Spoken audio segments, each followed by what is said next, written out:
a ver tipo, situações, momentos de um sistema muito complexo que a gente não sabe muito bem como que funciona, né?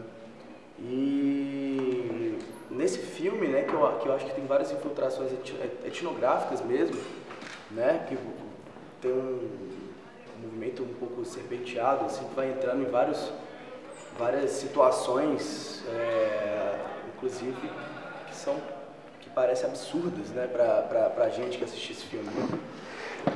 E o que eu tenho para introduzir assim mais, essa questão desse dar a ver uma situação um pouco que para nós aqui é completamente fora de questão, fora de qualquer coisa, assim, mas que faz parte desse cotidiano dessas pessoas que estão todos os dias trabalhando para fazer isso. E uma coisa super interessante desse filme é que mostra como que essas pessoas que estão trabalhando nisso acham que realmente estão fazendo um bem, né? Aquela situação, é uma coisa que como esses corretores, esses especuladores, né?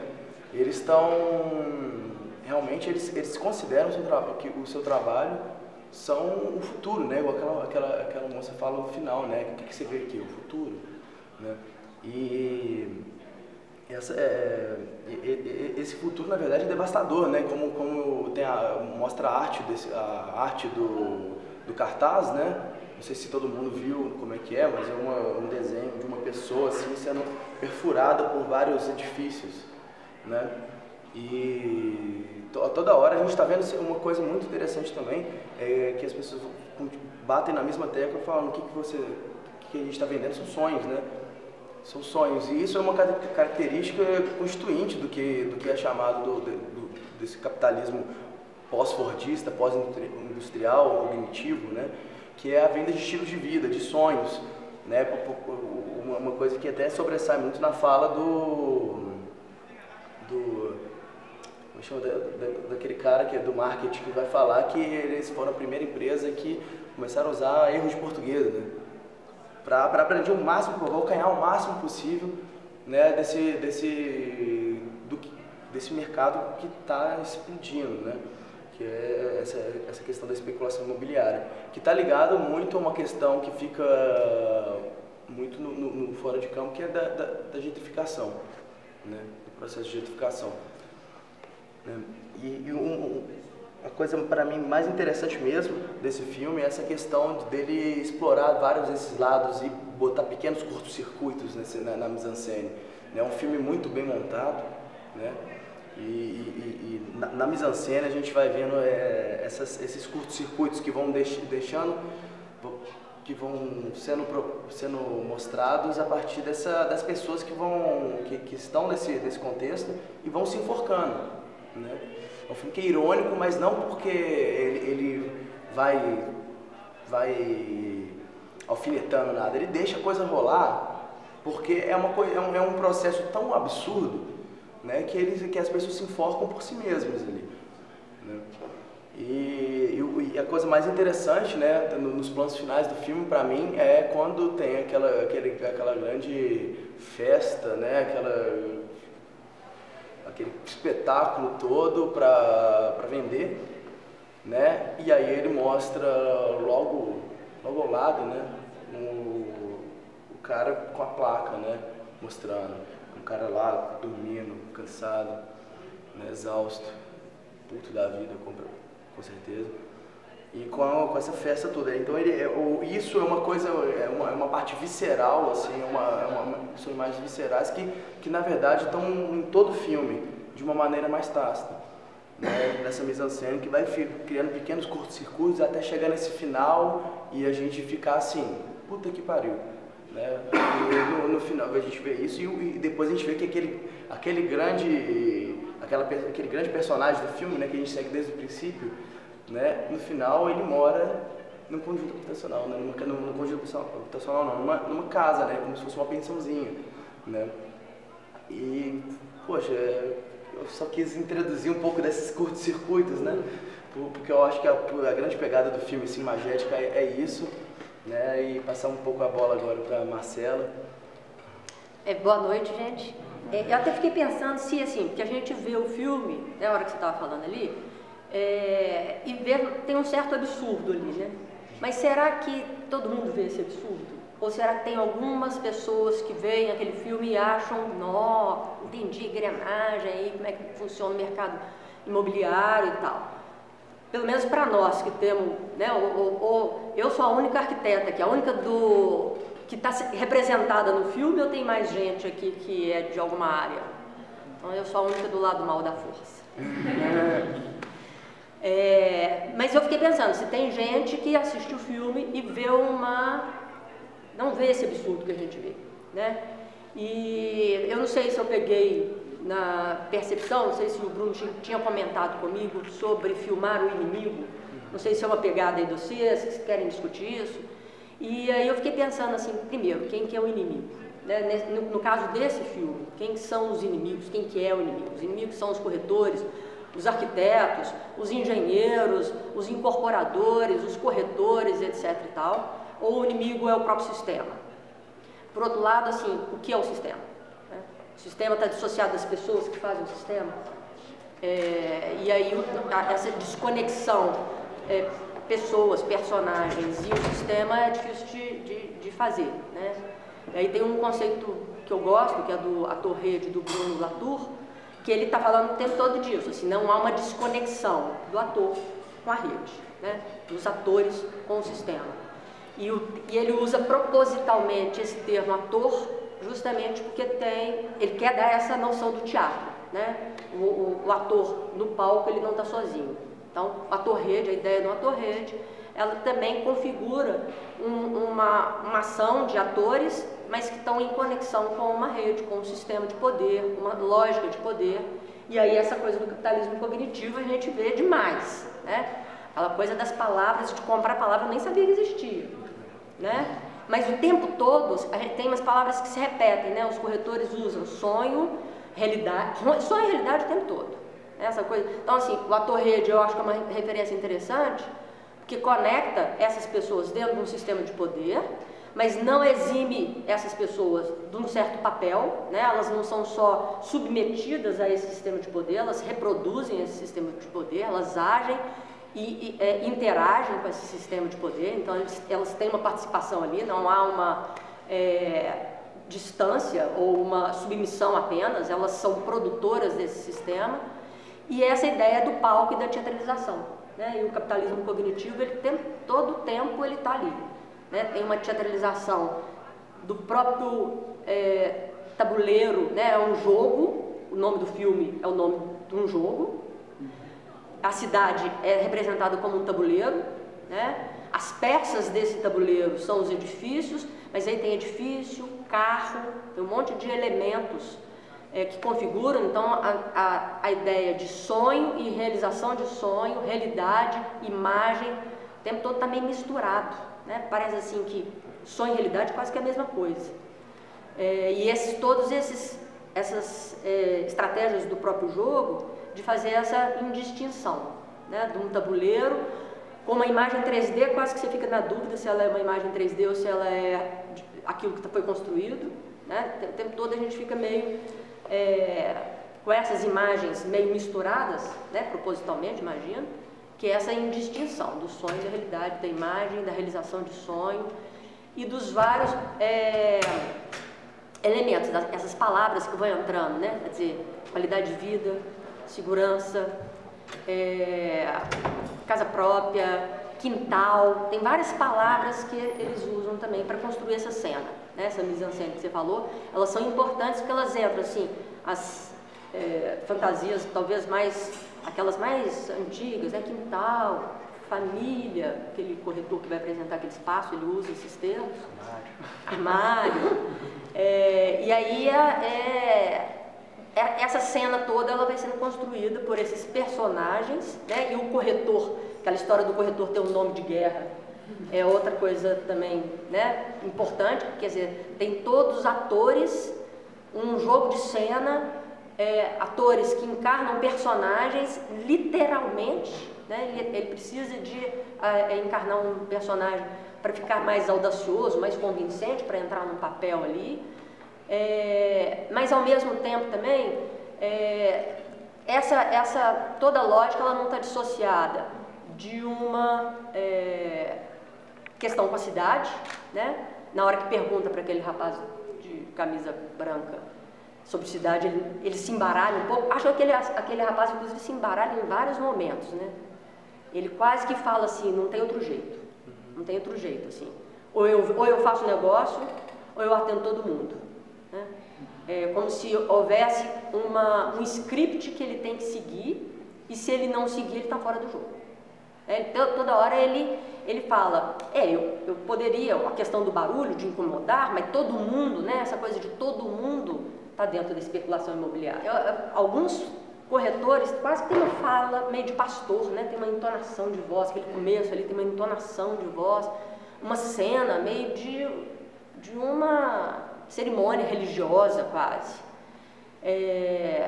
E aí tem não só um capitalismo cognitivo funcionando para impregnar, né, todos nós de um ideal, de um imaginário, de um acesso a esse imaginário que nos daria uma condição X, Y, Z de ganhadores, né, essa coisa, filme americano adora isso, dos losers, dos ganhadores, dos perdedores, né, do orgulho, tudo isso está dentro dessa lógica bem competitiva, bem da cidade como alguma coisa que você tem que expropriar e tirar dela o máximo.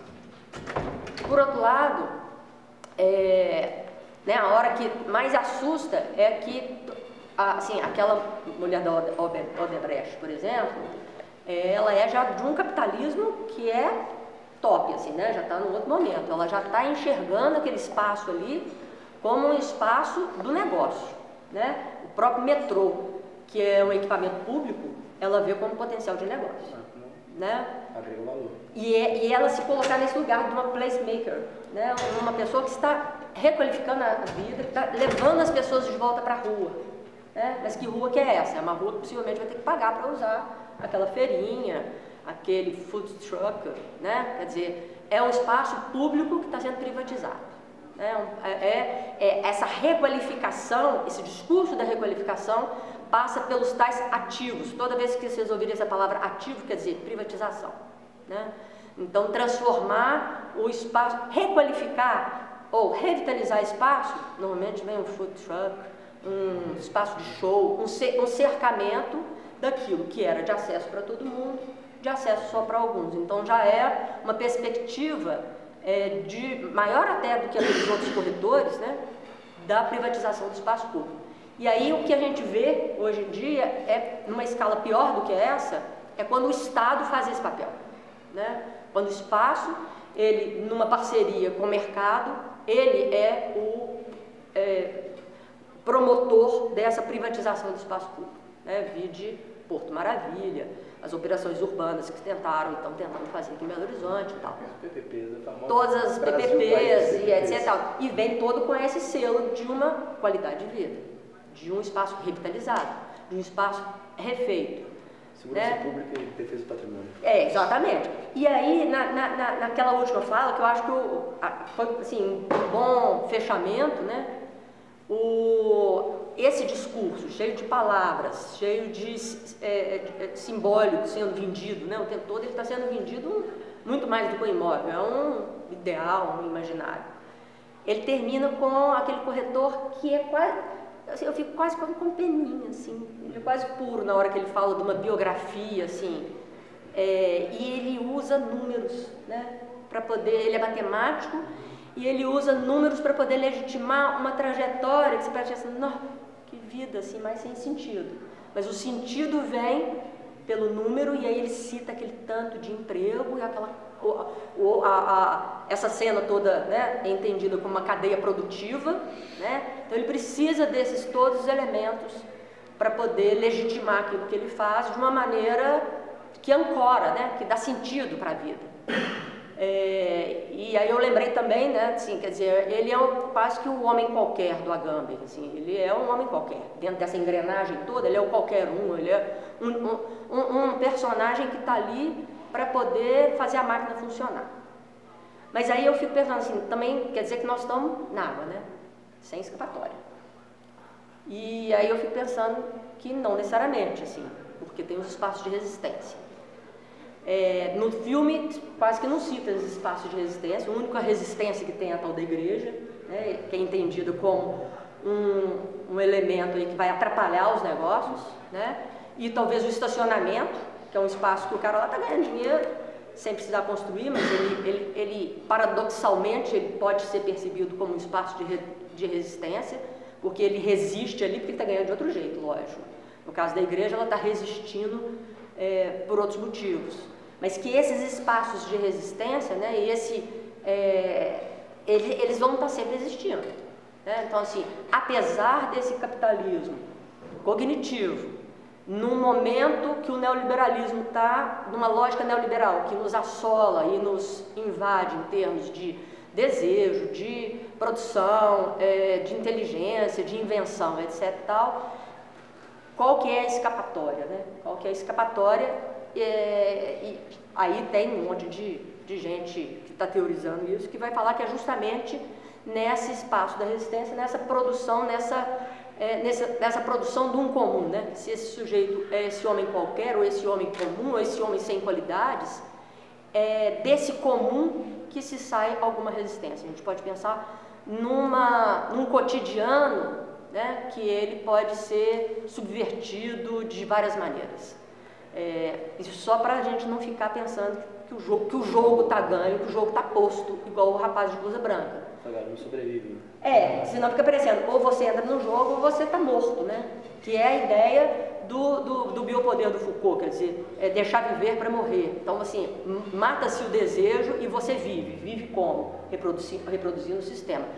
Tem outro jeito de viver sem ser participando dessa máquina produtiva que já tem uma lógica estabelecida, de um jogo que já as regras estão dadas, né? Como é que a gente faz? Como é que... e aí, no meu caso, na arquitetura, que nós estamos lá, muitos de nós fazendo isso, quais são as possibilidades de atuação, de produção, de trabalho? Né? E aí eu acho que o que surge como essa possibilidade são esses espaços de resistência. Então, assim, a rua como espaço de resistência, sem o food truck, né? Mas o podrão lá do sanduíche, ou as ocupações urbanas, ou os usos clandestinos, subversivos desses espaços públicos, para não acharmos que esse jogo está dominado e que as saídas não existem, né? Mas eu achei que a construção do filme, né? Não sei se a gente que já está, né, de alguma maneira, com um olhar mais crítico em relação a isso tudo, tem essa percepção, ou se de alguma maneira alguém olha ali e acha que está tudo muito certo, e que essas pessoas que estão no filme, o que elas acharam do produto, né? Se elas ficaram, se foi desvelado um certo absurdo da coisa, ou não, se isso aí está eternalizado e é isso mesmo, e está bacana. Mas eu acho que foi isso, assim, o convite que eu faço para a gente pensar, não só nesse espaço que está dominado, de repente no espaço que não está dominado, nos espaços de resistência também. E essa ideia de filmar o inimigo, porque lembrando também de um outro conceito, essa coisa de inimigo e amigo, né, é um conceito de democracia, que alguns têm essa pegada, e que alguns outros, tipo Chantal Mouffe, vai falar não de inimigo-amigo, mas de adversários, quer dizer, tem um jogo e nesse jogo a questão não é o apagamento do conflito, mas também não a destruição do inimigo, mas é uma questão de negociações, né? Quer dizer, há uma relação muito mais de adversários do que de inimigos ou de alguma coisa a ser derrotada. E nessa perspectiva de uma democracia agonística, né, de pensar em adversários, mas numa negociação, qual que seria o papel do Estado? Né? Porque numa circunstância do neoliberalismo, o Estado é o mercado. O Estado e o mercado é uma coisa só. Numa outra posição das resistências, não tem Estado. Né? A ocupação urbana não tem Estado. Aí, se não tem Estado mínimo, acho que nós estamos falando de liberal e liberal. Né? Então, que Estado que é esse? Que outra democracia que é essa? Que outra lógica de poder é essa? Porque o jogo não está dado, né? Esse é um jogo que tá, ele não está dado como algo natural, né? Como algo da ordem do impossível de fazer diferente, né? De um destino posto, né? Se ele não é alguma coisa só tem essa opção, quais são as outras opções? E quais são as outras opções para a gente pensar, não só em termos de produção e de democracia, mas também de papel de Estado, papel de produção do comum, né? Produção em termos de compartilhamento e tal. Pois bem, foi isso. Interessante, né? Eu não tinha me tocado disso, mas pensando naqueles nomes de guerra, realmente uma guerra, né? Como tem o novo livro da Raquel Monique, né? Guerra dos Lugares. Guerra dos Lugares, né? É uma guerra mesmo, né? E uma coisa que você falou, né? Que o jogo não está dado, né? Mesmo, né? Mas é um confronto, né? Que diferentemente, né? Outro dia eu estava falando sobre... Estou escrevendo sobre isso e eu estava falando sobre literatura marginal e como que é diferente os saraus, por exemplo, da geração mimeógrafa, por exemplo, a literatura marginal da geração mimeógrafa e de agora, né? E aí eu vendo um documentário assim, numa mesa redonda que eu participei, a gente viu, né, que eles sempre botavam a censura e a ditadura como inimigo, né? E aí eu estava pensando, falei, pô, mas agora a gente tem um inimigo muito mais fluido, né? Que é essa guerra dos lugares, todo esse complexo de privatização dos espaços, né? Que eram para ser espaços assim vividos, né? E são agora espaços de trânsito, né? Ou então de consumo. E aí eu acho que essa ideia de você falar do jogo não tá dado, não tá ganho, né? É muito bacana a gente pensar nessas infiltrações, né? Desses interstícios. Até assim, tem gente ganhando muito, né? Mas assim, a gente pensar nessas ocupações urbanas, né? E também o ativismo urbano que está crescendo bastante, né? Insurgências estético-políticas que vão crescendo. Cineclubes que vão pra rua também, né? E essas infiltrações, esses não lugares, né? Esses interstícios desses lugares formais que vão formando realmente infiltrações desse grande sistema, né? Nós, né? Vão trazendo nós. Até assim, acho que é mais do que não lugar, eles são lugares heterotópicos. Heterotópicos. Né? Quer dizer, tem alguma coisa, heterotopias urbanas, que tem alguma coisa ali que está pulsando, né? Ela pulsa em termos de potência, ela pulsa em termos de resistência, e aí assim, é necessário articular essas pulsações, né? Quer dizer, o desafio da gente, dos arquitetos, talvez seja muito mais observar esses espaços que já pulsam dessas resistências, dessas brechas, mas pensar em como articular isso e não capturar, né? Que é aquele risco, assim, a hora que você articula, e arquiteto tem muito essa mão de Midas, toca e vira captura, né? Toca e vira espaço de poucos, toca e vira espaço da privatização. Então, como lidar com essas resistências sem institucionalizá-las, sem transformar elas em algo vazio, né? Eu acho que aí o CES do cinema também tem alguma coisa nessa perspectiva, assim, como participar de um circuito que ele é marginal, mas ao mesmo tempo você quer ser ouvido, você quer ser visto, você quer se conectar, né? Você quer se conectar. Eu acho que no mundo da internet, essa coisa que você está falando, o alcance do mimeógrafo e o alcance da internet, né, numa coisa da subversão, ela é maior, mas ao mesmo tempo também é maior o outro lado, né? A possibilidade da gente ser contaminado por essa lógica de uma sociedade de consumo, né? Só consumo o tempo todo. E isso é uma coisa que é bastante discutida, né? E inclusive né, depois que teve o boom do carnaval de rua, né, aqui em BH, né? Que essa questão da captura, né? Mas do continuar, né? Completamente autônomo, mas inclusive isso, né, eu que trabalho mais com saraus de poesia, marginais, isso é uma coisa muito discutida, porque a gente entra no jogo ou não entra, mas isso é uma coisa que a gente acaba pensando de uma maneira muito mecânica, né? Ou tá cooptado, ou é autônomo, ou é pé no chão, ou então não tá valendo. alterno, né? Mas aí as coisas são muito mais negociadas, né? Serpenteadas, assim, e elas o tempo todo são, assim, é um movimento, né? Quer dizer, é um movimento que ao mesmo tempo de captura, mas de resistência, né? Então essa história, assim, no caso de Belo Horizonte, o Márcio Lacerda é o prefeito da privatização, do neoliberal. Mas com o Márcio Lacerda cresceu, Carnaval, Praia da Estação, quer dizer, foi um momento em termos de resistência talvez mais forte que Belo Horizonte teve nos últimos tempos, né? Ao mesmo tempo que é o governo mais neoliberal dos últimos tempos, em termos de tentativa de transformação, de privatização do espaço público, de controle da cidade, né?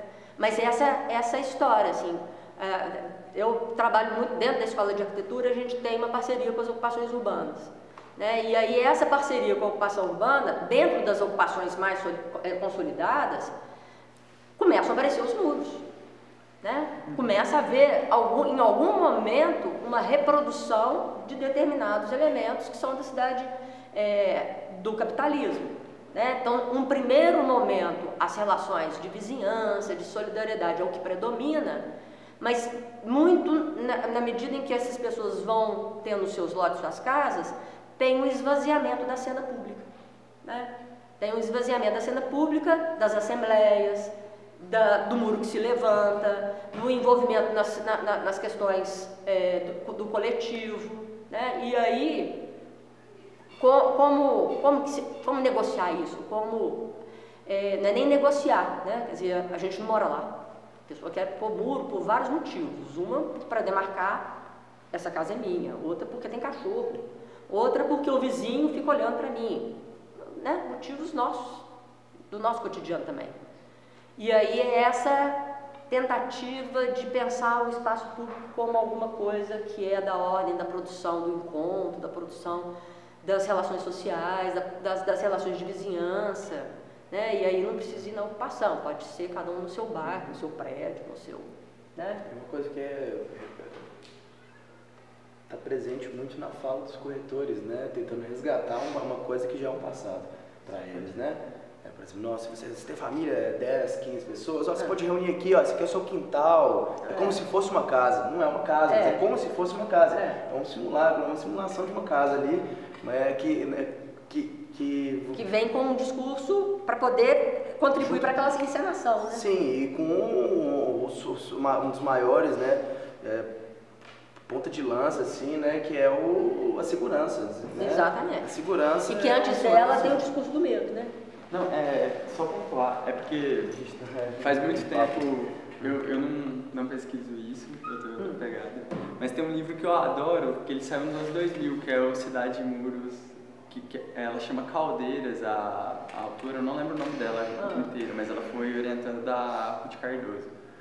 E ele surge ele é lançado nos anos 2000 e ele está mostrando justamente esse processo na cidade de São Paulo, que com a lei da cidade limpa saem os grafites, saem as propagandas e aí abre um monte de muro cinza onde as pessoas vão, na verdade ela começou o estudo estudando propagandas de venda, porque o fim do estudo dela é para estudar condomínios de classe alta em São Paulo.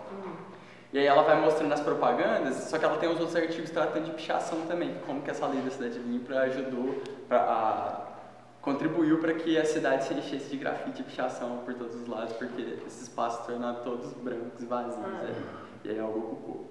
Mas para além disso, ela mostra também um processo de privatização da vida pública mesmo, no sentido em que a vida pública ela passa para as pessoas que têm uma renda classe média alta, para dentro do algo que ela chama de enclaves fortificados, que são os shoppings, e ao mesmo tempo ela coloca tipo assim que as pessoas que são de classe mais baixa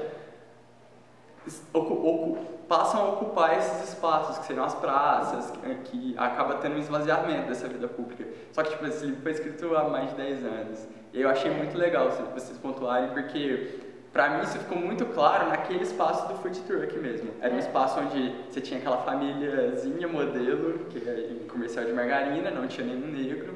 E aí, olha que legal que... As próprias imagens, não tem ninguém nadando nas piscinas, não tem ninguém brigando, não tem nenhum cachorro, né? Essa ideia de uma harmonia, assim, planejada. O trânsito não está enxuto, né? É o trânsito que está rolando.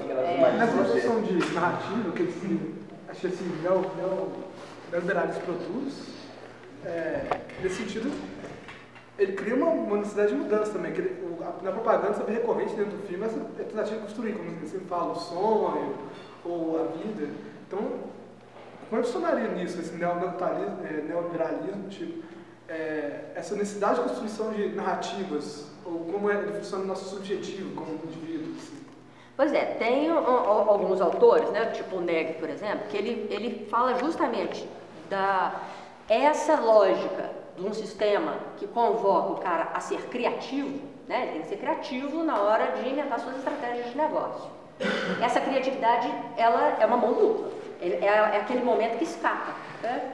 Que escapa, e é justamente nessa convocação de uma certa criatividade que há também uma subversão dela. Então, aquela coisa assim, ao mesmo tempo que nós estamos submetidos a essa lógica de poder, de uma produtividade, de uma resposta a um sistema que já tem um script pronto, nesse capitalismo cognitivo, né, de uma ressignificação simbólica, é onde a coisa pode escapar, é onde a coisa pode... efeito colateral, né? Então criar uma narrativa que pode ser uma narrativa. Quer dizer, então assim, do mesmo jeito que o capitalismo é cognitivo, as resistências têm que ser cognitivas, né? Isso no início do ano a gente participou de um evento que é o Verão Arte Contemporânea e a discussão era a natureza do comum. E, né, Cris, teve essa coisa assim, a resistência era cognitiva. O Fica-Ficus, ele vem com a floresta urbana. O pessoal do Ocupa Estelita, ele vem com uma questão, eles tiram, tem um slogan que a cidade é roubada, eles subvertem para a cidade ocupada. Então, o pessoal da Serra da Gandarela, eles propõem que a gente, ao invés de falar de quadrilátero ferrífero, a gente fale quadrilátero aquífero. Então, essa ideia de uma resistência que precisa ser também cognitiva, quer dizer, em termos de imaginário, a gente tem que... É justamente nessa estratégia que a gente tenta furar o bloqueio e subverter a ordem dada. Taticamente. Porque taticamente é justamente aquela hora, e nesse ponto, né, quer dizer, entrando lá no cotidiano, o Michel de Certeau, ele usa muito essa ideia de um cotidiano, de práticas do cotidiano que são subversivas justamente porque elas são táticas. Na questão da colonização das Américas, e aí ele fala assim, ao mesmo tempo que a gente está falando português ou espanhol, a cultura afro entrou na nossa língua, a cultura indígena entrou e a língua foi subvertida, né? E aí a culinária foi subvertida. Então tem uma coisa no cotidiano que passa pela linguagem também, que passa pela cultura, que ela tem esse efeito colateral. Tá, eu falo a sua língua, mas... né? Daqui a pouco você está falando a minha sem perceber, taticamente, né? Tem alguma coisa que ela vai entrando nas brechas, ela vai infiltrando, né? No caso dos movimentos que estavam lá no Verão Arte Contemporânea, já não é nem taticamente mais, é estrategicamente, né? Já é uma proposição estratégica pensar no quadrilátero aquífero, que aí nós não vamos querer só tirar o minério. Tirando o minério tem uma questão com a água. E aí, como é que fica? Né? O discurso do quadrilátero ferrífero é o discurso da riqueza, é o discurso do desenvolvimento. Como é que você combate isso? Todo mundo quer desenvolvimento, né? Uhum. Mas se você introduz ali um outro elemento, você consegue, no mínimo, causar dúvida. Só colocar uma questão também mais para o cinema, tinha sido mencionado, o Bruno falado, já conversou disso, de um texto famoso do Comolli, que é Como Final Inimigo, discutir um pouco a questão até ética desse filme, sobre como fazer esse discurso, como capturar esse diálogo, história que eles vão mencionando, você ia saber como é o filme da montagem, como seria o limite ético disso, talvez. Pois é isso eu fiquei, porque o Bruno comentou dessa história do texto como li, essa coisa que vocês já estavam aí discutindo, essa coisa do inimigo. E aí eu acho que tem um limite mesmo, assim, aquele documentário das coberturas, por exemplo. Teve gente que processou o diretor, tem essa história? Achei o documento assinado já. Pois é, mas é esse limite, assim, por isso que eu fiquei pensando assim, a gente vê um certo absurdo, para não falar ridículo, dessa toda engrenagem. Essas pessoas que estão ali, que foram ali retratadas, elas estão pensando o quê? Né? Porque aí essa questão do limite ético. Né? Porque, e aí eu acho que assim, eu não conheço esse termo desse texto como li, mas aí eu acho que assim, romper com essa ideia de inimigo talvez seja interessante. Assim, não fica escancarado essa parte. Sim, eu que diretamente assim, ao setor imobiliário. Na verdade, ele fica. Ele poderia ter optado por exemplo, entrevistar as pessoas que moram do lado desse condomínio, falar dessa invasão, mas ele se distanciou disso. Sim. Ele só quer diretamente com os imobiliários e com aqueles que vivem naquele E ainda, assim, ele podia ter colocado essas pessoas depois morando, em todas as brigas que acontecem ali, né? Exatamente. E aí você desconstrói um discurso com o tal do sonho realizado, e aí a hora que o sonho realiza, o conflito está, com certeza, escancarado. Né? Quem vai usar a piscina, que horas, a churrasqueira e o salão de festas. Então, assim, estacionou na Gaviaga, não pagou condomínio e a brigalhada começa. De longe, bem mascarado. Esses espetáculos que eles estão construindo dos clientes. Mas eu tinha essa curiosidade, eu queria ver se tinha gente aqui que era, aí, por exemplo, da publicidade, que podia falar assim, não, adorei, que filme massa, né? Isso é uma coisa que eu achei bem interessante você comentar bem no começo mesmo, é que uma perspectiva de uma pessoa, por exemplo, dessa galera que foi filmada, será que eles acharam esse filme, nossa, meu Deus, ele está me ofendendo aqui? Eu acho que não. Não, é uma história linda. Uma história linda ali.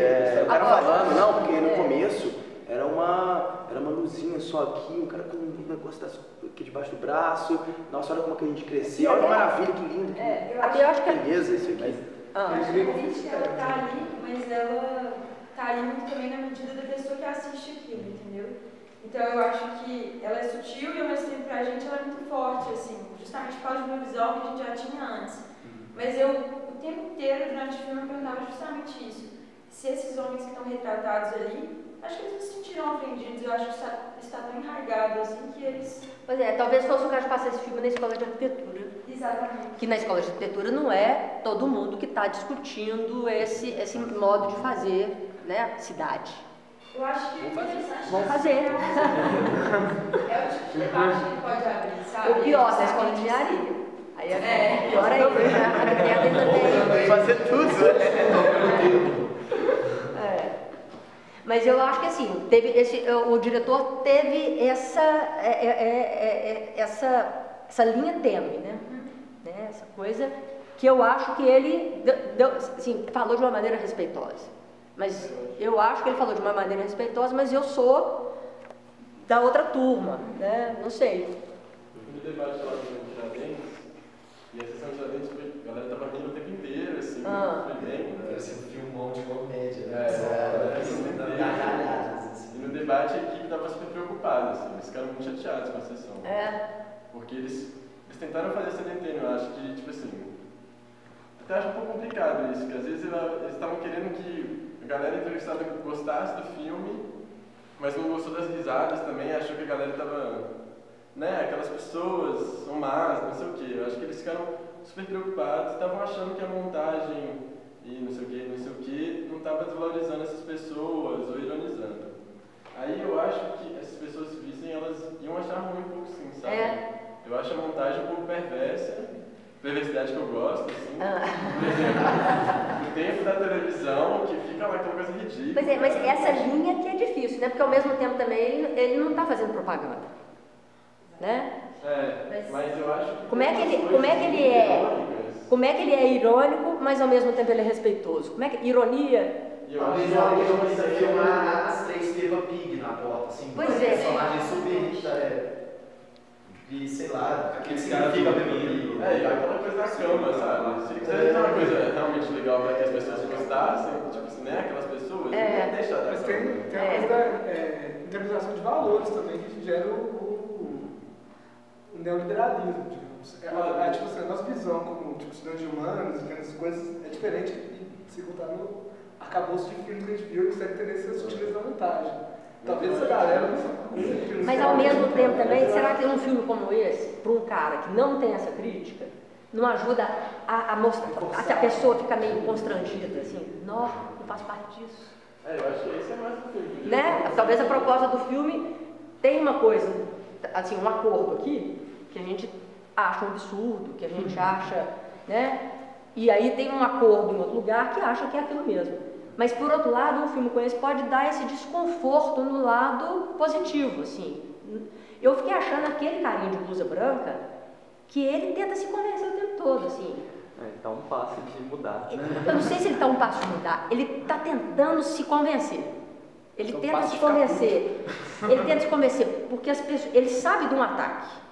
Ele sabe que não é, né? Todos eles eu não sei, mas alguns deles, de alguma maneira, estão respondendo a um possível ataque que ele sabe que existe. Não, especulação não existe. Especulação é ganhar onde não tem. Né? Mas é justamente aquilo. Né? A crise de 2008 dos Estados Unidos é justamente a bolha imobiliária que estourou. Porque se criou o tal do sonho em cima de alguma coisa que não existia e tem uma hora inadministrável. Né? Mas o cara que fala assim, não é que ele seja pequeno, ele é compacto. Na hora que ele se ouve falando isso, será que, nossa, gente, né? Mas uma coisa que eu acho que é bem... que dá pra gente ver assim de cara, é que tem um cara que eu gosto muito que chama o Wolfgang Mises, que ele fala que uma coisa assim, da interpretação assim, grosso modo, é toda a narrativa ela é feita do que é dito e principalmente do que não é dito, né? E nesse filme o Miguel ele deixa muito no não dito certas coisas, né, que já foram citadas aqui, que podiam ser ditas, mas ele deixa para nossa imaginação preencher isso a partir da nossa leitura desse filme, né? E que se você pega dois documentários assim, esse filme do Miguel e A Cidade de uma Só, da Adilene Queiroz, aí você junta eles, você vê um grande plano, assim, realmente, de todas as mazelas que ele estava mostrando pode criar, né?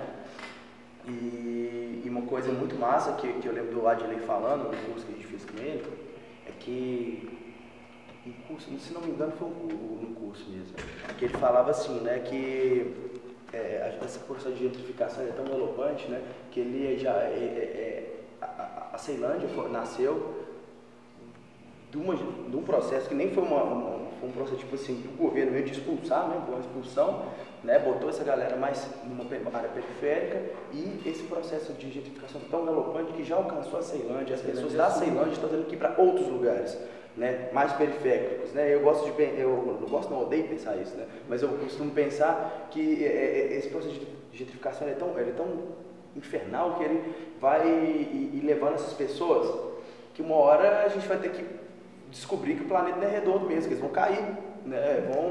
Sabe? A coisa vai deixando assim, as pessoas vão caindo, né? Porque vai dar uma coisa muito louca. No livro lá da Raquel, no livro da Guerra dos Lugares, nos Estados Unidos eles fizeram uma política, né, de manter, de política habitacional para interesse social no centro. Aí inverteu.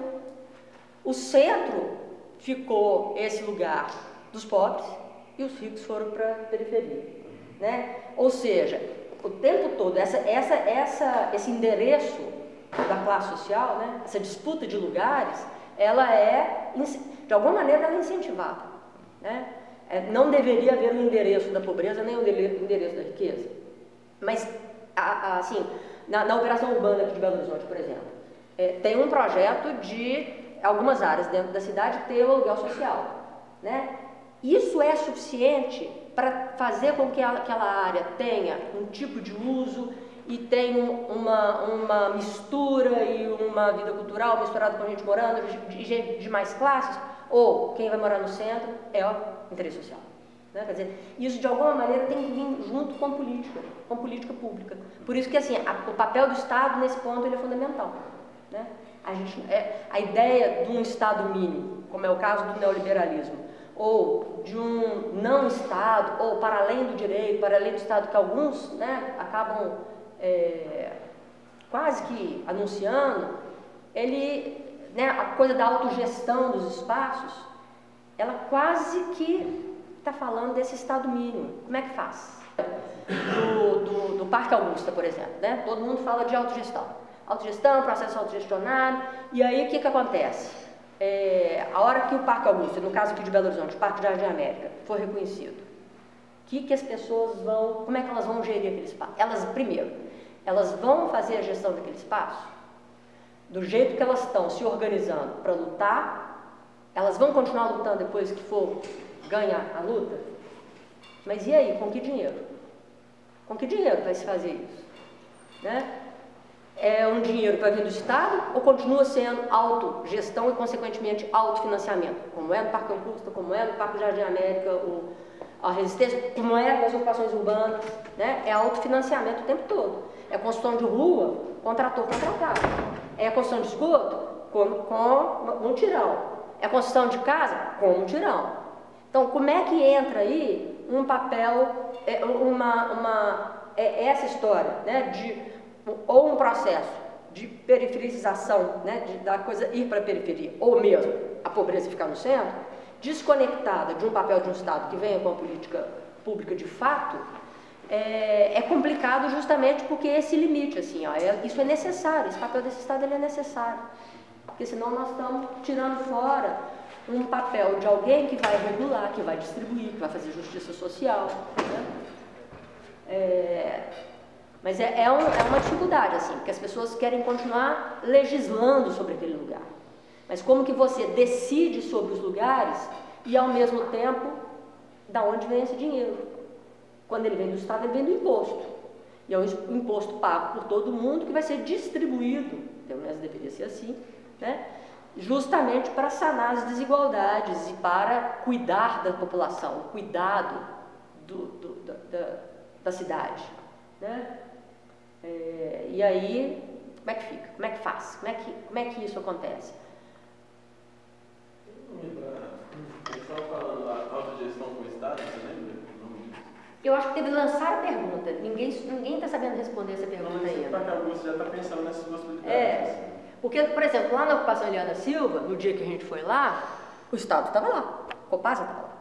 E os moradores estão gostando muito do Copasa estar lá, né? Copasa está lá significa R$30 por mês para pagar água, antes não se pagava nada. Mas significa também ter endereço, significa um anúncio de uma permanência para pessoas que têm o fantasma do despejo ainda muito presente, né? Então o Estado entra ali como alguma coisa que legitima, que está levando a instalação da água, ainda não do esgoto, mas de maneira bem feita, né? Aí entra todas essas questões também. Mas eu fiquei querendo saber, assim, no caso de vocês, né, de cinema, né, essa linha tênue, né, porque no caso da gente, da arquitetura, na hora que a gente vai discutir espaço público, por exemplo, na ocupação, né, e essa coisa, por exemplo, do muro, é uma linha tênue para nós. Assim, como discutir muro se na minha casa tem muro? Como discutir vivência do espaço público se eu moro numa cidade que tem determinadas regras e que eu não consigo romper com elas da onde eu moro? Né? Então, assim, por outro lado, também não discutir. Essa linha tênue de como abordar a questão, né, de explicitar, de deixar a coisa, de provocar uma discussão mais do que ser didático, ou vir com um projeto de conscientização, né? Quer dizer, teve uma pegada há um tempo atrás que era isso. Então vamos conscientizar as massas e vamos conscientizar as pessoas. Aí hoje em dia, mas as pessoas são tão inconscientes assim? Será que é uma questão de conscientização? Né? E aí o filme que entra nesse papel de colocar a bola para conversar, como é que aquele assunto pode ser falado de uma maneira respeitosa, mas incisiva ao mesmo tempo, né? Você tem aí uma provocação, tem aí uma postura, mas sem transformar aquilo lá num ridículo e tal. que eu acho que é um desafio de todo mundo que está querendo discutir cidade, né? Seja pelo cinema, seja pela arquitetura, seja por outras vias. A discussão da ciência política é justamente essa retomar os valores republicanos com a cidade. Eu não sei se é no nível de conscientização ou não, mas é um trabalho que a galera tem que fazer para fazer as pessoas terem uma consciência de uso do espaço público e de uso de cidadania, de ativismo.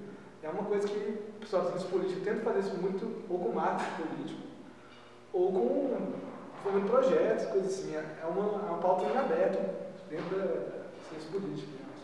Essa ideia de tornar os valores republicanos, de cidadania. Pois é, mas olha, será que é via discurso e conscientização ou é via um sarau vira lá? Quer dizer, o poder do ativismo ou de um sarau que ele não está ensinando para o outro e falando para o outro ter consciência que o espaço público é importante, ele está lá usando, né? Quer dizer, ele está na ação. Aquela ação e aquela retomada daquele espaço público, não necessariamente, aquela percepção da importância daquele espaço, não via discurso, via a promoção de um encontro. Uma coisa que uma visão minha, né, desses movimentações assim, que eu estou estudando e tudo mais, é que até o que é dito e o que é feito, na verdade, eles entram em uma ressonância junto, assim, né? Esse discurso e essa ação, eles entram realmente como um único vetor, né? Porque o que seria essa ocupação do espaço sem os latidos dos vira-latas, né? Sem toda essa simbólica, todas aquelas coisas, tudo que é falado. Então, o dito e feito acabam se juntando. Não deixa de ser cognitivo. Sim, né? claro. Quer dizer, aquela coisa da... É uma política diferente. Experiência alargada, o cara lá fala isso, da experiência sensorial. O cheiro de chocolate, o cheiro de lavanda. Aqui você não tem o cheiro de chocolate de lavanda. Você tem os afetos, né? Você tem uma situação ali que mexe com os afetos e que aquilo tem sentido justamente porque o encontro provocou essa promoção de um sentido, ou de um desconforto, ou de outra maneira de ocupar a rua. Aí o discurso vem depois. Acho que ele quando ele vem antes, ele pode cair numa coisa tanto pretensiosa de achar que o outro não sabe, né? Como uma coisa que você vai ficar tutelando e ensinando, quer dizer, você tem a palavra iluminada, é iluminista ainda dessa perspectiva, que você vai conscientizar, ensinar, quer dizer, você promoveu o encontro, que aquilo foi percebido, inclusive você que promoveu, porque você também que promoveu o encontro não tem controle do que vai acontecer ali. Então está todo mundo experimentando aquele espaço, e aí a percepção da importância daquele encontro, ela pode acontecer ou não, né? Eu acho que essa onda desses ativismos, é muito interessante para pensar nessas estratégias de interlocução, de construção de política, de construção de narrativa, né? Inclusive é uma questão que às vezes é difícil dialogar, de mostrar a política, a potência política dessas coisas, né? Porque é uma política muito fenomenológica, né? Porque a gente bota, o que esses coletivos vão fazendo, primeiramente é transformar esses espaços, que são normalmente de hostilidade, de passagem, o que for, em ambientes a serem vividos, né? Nessa troca de afetos, né? E eu acho que no cinema, né, que você estava fazendo essa pergunta, eu acho que não só com o filme, né, com a obra, né, eu acho que entra num sistema todo que o cineclubismo pode ser uma potência aí, principalmente quando ela sai de espaços como esse, né? Que a gente também sai desses espaços, a gente vai pra rua, né, e propõe essas ocupações desses espaços com essa reflexão tanto através do cinema como sobre o cinema, né, nesse movimento de expandir. Recentemente vocês tiveram um encontro dos cineclubistas, não é? Foi semana passada. Pois é, então assim, pensar numa rede, né? Aí essa coisa a mesma estratégia do cognitivo do capitalismo, a resistência tem algumas horas usa, seja por meio desses termos, né? Aquífero e não ferrífero, mas em termos de associação, né? Porque aí um cineclubista passa para o outro, nesse ponto tem uma produção de um comum compartilhado, desde filmes, né, que vocês acabam tendo acesso, porque um cineclubista passou a senha para o outro, né, ou hackeando, ou porque não, ou franqueando o seu banco, sua nuvem para o outro, né, ou hackeando, seja, mas há um compartilhamento de alguma coisa e uma produção de uma rede que funciona sobre outra lógica, que não é a lógica acumulativa da competição, é a lógica do compartilhamento, da associação, né? Da produção de alguma coisa que é encontro, mas é encontro que tem desdobramentos políticos, discursivos e etc e tal. Você acabou de citar 60% da pauta que a gente discutiu lá na quinta-feira. É realmente exatamente o que a gente disse. Você não política isomática, assim, de criar uma experiência, partilhar experiências e... Eu acho que talvez assim, eu fico achando que o discurso muitas vezes não dá conta, assim, né? Campanha para você não dirigir quando bebe. Lógico, pode funcionar, mas a campanha sozinha ela não funciona, tem alguma coisa que tem que fazer sentido, né? Campanha para não fazer determinadas coisas erradas, né? Você não deixa de fazer aquelas coisas por causa da campanha. Ou tem uma coisa que o discurso não dá conta. Você deixa de fazer essas coisas, ou continua fazendo, porque elas fazem sentido. E essa promoção de sentidos, eu acho que a ação, ela é um campo mais... ela dispara com mais... A possibilidade de disparar é maior, né, do que eu falar que todo mundo tem que usar a cidade, que os muros são horríveis e que a gente devia ir para a rua. Não, né? Mas aí como é que eu vou ter cachorro? Mas aí o ladrão vai entrar na minha casa. Quer dizer, uma ação, teve um tempo atrás que teve um projeto que chamava Muros, Territórios Compartilhados. Foi um grupo de artistas que fazia isso. E era uma proposta de ressignificar os muros. Então teve gente que foi desde o muro ser um lugar de uma projeção, como ser um muro... tem um lá que era de colocar cartaz, como um que pegou e colocou uma placa de aquecedor. Aquela placa de aquecedor só carregar o seu celular, por exemplo. Carregar a bateria do seu notebook. Né? Subverter aquilo que está... Né? Então, assim, na Eliana Silva também, lá na ocupação, a gente começou a mapear os quintais. Né? Tem uma disciplina, começamos a mapear os quintais, essa coisa da horta, tarará, tarará. E numa dos mapeamentos, o cara virou e falou assim, que os meninos perguntaram, mas vocês já pensaram em fazer horta comunitária aqui na Eliana, tarará? Mas minha horta é comunitária. Mas como assim? A horta está dentro do quintal do senhor? Qualquer pessoa pode entrar. Então, assim, para nós isso foi muito revelador. De pensar assim, o comunitário não está associado a alguma coisa que está no espaço público. O comunitário, de repente, é uma rede de quintais abertos. Então, o fato de ter muro ou o fato de ter o espaço privado não necessariamente esgota a possibilidade de ter uma produção compartilhada. Para esse senhor, a horta dele ele usou comunitário. Para outro, o que o senhor faz com Ana Paulo Freire, uma quantidade de mandioca que o cara plantou? Mas aí o senhor vende? Não, o pessoal vem aqui e pega, dentro do lote dele.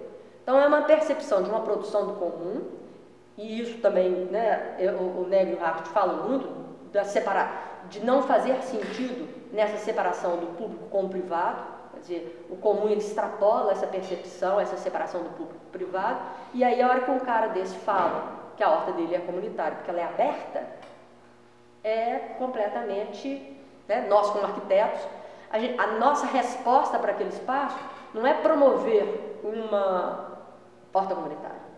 De repente é conversar ali para ver se tem mais gente que faz assim e tentar articular esses quintais. Quer dizer, muito mais do que implantar uma coisa que ali não está fazendo sentido, pelo menos naquele momento. Na Paulo Freire está fazendo sentido. Na Eliana Silva não está fazendo mais. Ou não está fazendo mais ou ainda, não sei. Esses imponderáveis que a gente encontra no contexto de vida, né? Aí assim, naquele momento, o que está fazendo sentido, de repente, é muito mais uma rede de quintais abertos do que uma horta comunitária. Por isso que o discurso, gente, tem que fazer horta comunitária, agricultura urbana é importante. Ele só vai fazer sentido a partir de uma ação que aquilo ali vai promover um encontro, vai promover coisas. O discurso sozinho, talvez ele tenha muita limitação, né? Eu acho até que, assim, no caso da Eliana Silva, tem uma moradora que frequentou Emal, Aroeira, Auê, e está interessada no universo da agricultura urbana. Ou seja, é uma pessoa que, por diversas circunstâncias, né, os ministros da arquitetura levaram ela para participar disso. Ela está muito encantada. Então, ela é uma pessoa que pode até tocar ali, também como discurso. Mas ela não conseguiu, depois de 2, 3 anos que ela participou dessas discussões, promover ali aquilo, né? Mesmo tendo discurso. Eu acho que as ações disparadoras talvez tenham mais possibilidades de promoção. Aí você pode ouvir uma coisa que você nem estava imaginando que era daquele jeito, né? Um deslocamento, promove inclusive um deslocamento na posição do cineasta ou do arquiteto como aquele que vai dar a palavra, que vai ensinar, né? Ok? Vocês estão fazendo um código aí, porque já deu horário. É assim. Posso voltar? Eu acho que, tipo, Um Lugar ao Sol, assim, tem muita gente que critica a postura do Gabriel Mascaro, que é muito diferente desse filme. Mas às vezes tem uma discussão super na antropologia das perfortes também, mas eu não sei se eu quero que essas pessoas que foram entrevistadas, que participaram, que elas gostem do filme, sabe? Eu acho que a gente às vezes fica com esse muito cuidado, assim, que a equipe do filme teve muito de, tipo assim, eles têm que se sentir respeitados, eles têm que gostar, e não sei o que, não sei o que. Mas a postura que o Gabriel Mascaro tomou, por exemplo, No Lugar ao Sol, é de que assim, eles não vão gostar, eu não quero que eles gostem, vão fazer um filme de enfrentamentos. Pois é, mas é na hora que você enxerga eles como inimigos. Né? É na hora que você enxerga ele como inimigo. E aí é um jeito, não só não quero respeitar, né, como vou colocar o ridículo da coisa mesmo. Aí, eu gosto dessa ideia do adversário mais do que a ideia do inimigo como promotor de uma democracia. Não, mas aí se chamar de adversário também funciona da mesma maneira. Mais ou menos.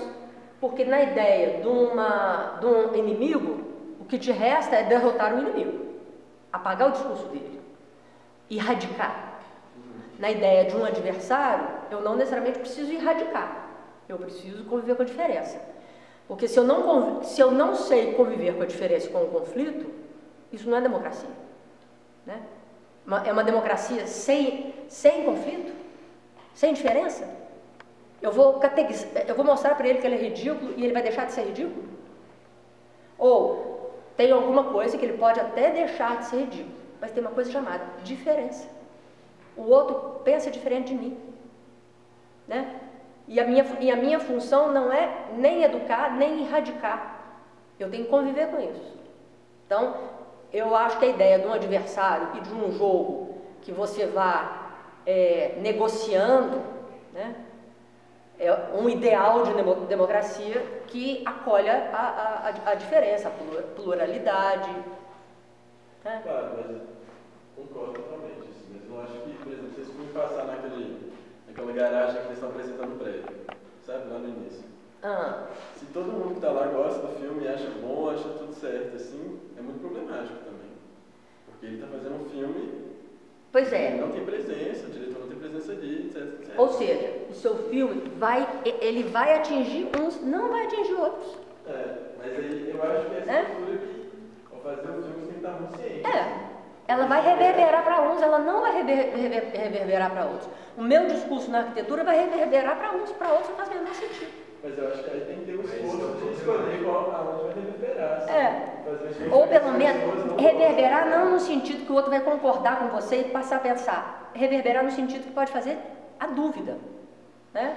Que pode causar um estranhamento. Já está de bom tamanho. Convencer o cara, e aí todo mundo pensar igual e a gente ser feliz para sempre, né? Acho que não rola. Mas é por isso que eu defendo. Pode falar. Talvez o que o ele está falando, acho que é mais porque o filme não atingiu do jeito que seria o melhor atingir, né? Tipo, essa galera que é retratada. Devia ter uma crítica maior, talvez. Eu até gosto assim, mas eu escrevo que às vezes as pessoas bateram muito na ironia do filme, eu vi muito, assim, principalmente a equipe preocupada com essa ironia que eles colocaram, com a montagem, e eu gosto de defender essa ironia, assim, essa montagem, sabe? Não, eu gosto da ironia. Eu gosto da ironia. Eu acho que o humor é, assim, uma arma maravilhosa, né? Assim, a ironia bem-humorada, principalmente, é uma arma maravilhosa. E em alguns momentos até ser ácido é importante, né? Mas eu acho que ao mesmo tempo também essa dosagem é um ponto ético aí para ser problematizado. Não sei qual a resposta, mas é problematizado. É colocar na roda, assim. O que eu quero? Esse filme, né? Para vocês que fazem cinema, ou pensam em cinema, ou qualquer um de nós que quer atuar politicamente na cidade, por meio do cinema, por meio da arquitetura, por meio do direito, por meio da antropologia, qual que é essa interlocução? Qual que é a minha ferramenta de interlocução?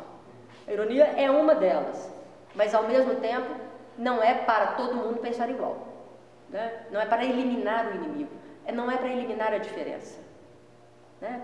Causar desconforto, causar estranhamento, até convencer outros, o outro sair de uma posição, mudança de posição, nossa, sucesso absoluto. Nesse sentido, eu acho que esse filme funciona mais com esse diálogo mais amplo do que o Lugar ao Sol, por exemplo. Mas são escolhas que eu acho as duas válidas. Mas uma coisa que ficou bem clara, uma coisa que eu acho que ficou bem clara aqui é que, pelo que a gente está discutindo aqui, nesse filme, a proposta foi colocar uma linha, né? De qualquer maneira, né? Sendo ultrapassou um pouco para trás. Realmente é um filme que bota uma linha diferente de outros, né?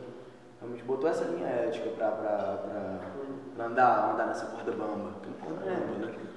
Quando fala como família, a gente tem que lembrar que é referente ao show, que é ele filmando ex-nazistas no Holocausto. Então, ali é a figura pura, cristalizada mesmo.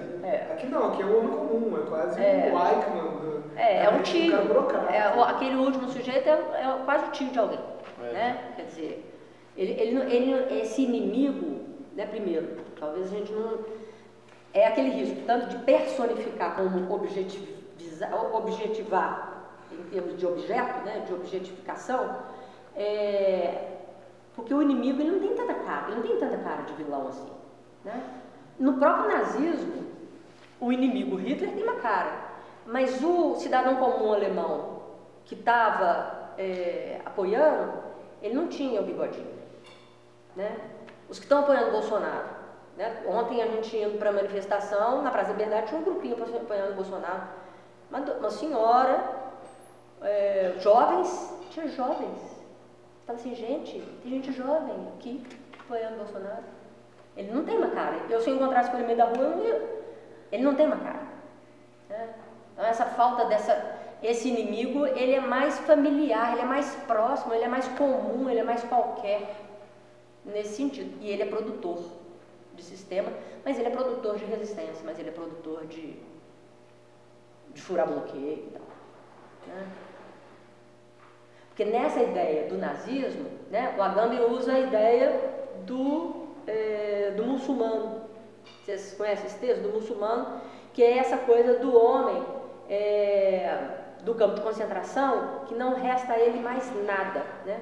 E ele entra com o conceito de vida nua, que a ele não resta mais nada, né? A dignidade dele foi toda embora, né? E aí mais tarde, né, essa ideia do nada é revertida no nada que o Primo Levi vai transformar em literatura. Quer dizer, é um nada que virou literatura. Então não era tão nada assim, mas é de um vazio, de uma vida nua, que nessa nudez e nessa, né, total perda de tudo, aquilo vira uma necessidade de escrita, vira uma necessidade de falar sobre aquilo.